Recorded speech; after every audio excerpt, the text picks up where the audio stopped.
All right, today we're diving into an incredibly powerful story. It's about a journey that really challenges our understanding of biology and, honestly, redefines what the path to parenthood can look like. It all comes down to one very rare diagnosis and the dream of building a family that just wouldn't quit. Just imagine this for a second. You're a teenager. You're waiting for a milestone that just never arrives. And then you get a diagnosis that feels like it slams the door shut on a future you've always pictured for yourself. This quote, it just perfectly captures that devastating emotional weight. And that's exactly where our story kicks off.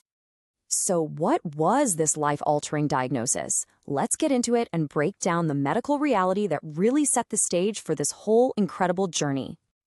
Okay, so the condition is called Mayer-Rokitansky-Küster-Hauser syndrome, which is a mouthful, so we'll just call it MRKH. Basically, it's a rare congenital condition where a woman is born without a uterus. And the crucial thing to understand here is that even though surgery can help with some things, carrying a pregnancy yourself, it's just biologically impossible. 1 in 4,500. You know, that's not just a number on a page. It represents this really profound sense of isolation. When a diagnosis is that rare, just finding other people who genuinely get what you're going through, well, that's a huge challenge all on its own. So, okay, that biological door to pregnancy seems to be closed. What do you do? How do you find another way?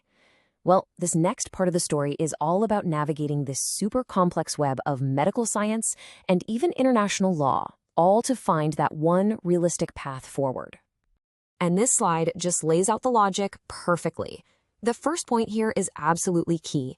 Even without a uterus, her ovaries were perfectly healthy. That meant she could use her own eggs. So you're looking at IVF, but obviously you need someone else, a surrogate, to carry the pregnancy. The problem? Surrogacy is illegal back in her home country, China. So that's what led them to the United States, which has a clear legal path for surrogacy and some of the best clinics in the world. It really was the only realistic option. But, just getting to the US was only the first step. The IVF process itself wasn't going to be standard at all. It needed some really specific adaptations to work with the unique anatomy of an MRKH patient. And this comparison right here shows you one of the biggest adaptations they had to make. See, the standard way to retrieve eggs is transvaginal, but for some MRK patients, if the vaginal depth is limited, that's just not going to work. So doctors have to get creative. They have to use a transabdominal method, which means going right through the abdominal wall. And let me tell you, that requires a very specialized skill set. Here's another really fascinating hurdle. Think about it. How do you time an IVF cycle for someone who doesn't have a period? There's no typical menstrual cycle to track. This is where the doctors basically become hormonal detectives. They have to rely on tons of blood tests, just constantly tracking estrogen and progesterone levels to pinpoint that perfect, tiny window to start the whole process. So overcoming all those medical hurdles, that was one thing.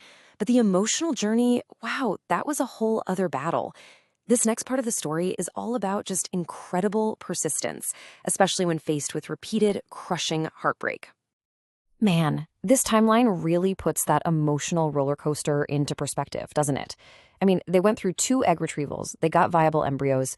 The hope must have been through the roof. But then, just devastation. A first miscarriage, then a second, and then a third. Honestly, any one of those losses could have been the end of the line. But somehow they and their surrogate found the strength to try one more time. And this is how they were able to keep going. The surrogate wasn't just, a carrier. She became a real partner in this. She felt their grief with them. She kept encouraging them. She turned what could have been a very clinical process into this deeply human collaboration. That bond, that trust, that was the foundation for everything. So after all the medical workarounds, all the legal hoops they had to jump through, and all that emotional devastation, we finally get to the moment that made every single second of it worthwhile. And there it is, October 2020, their surrogate gave birth to a healthy baby girl.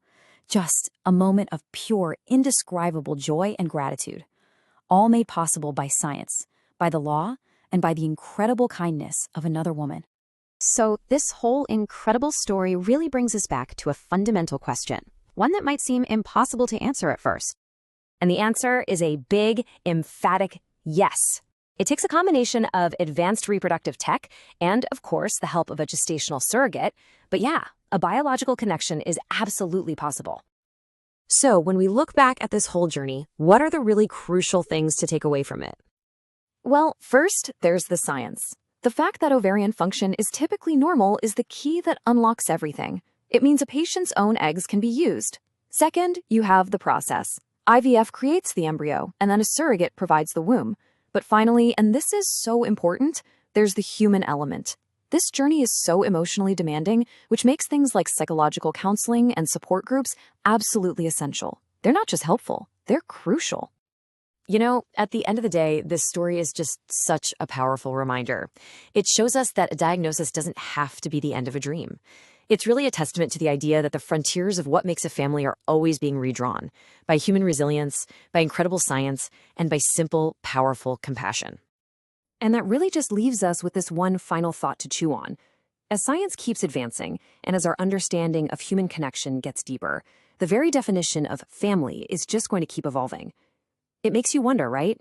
What new doors are going to open next?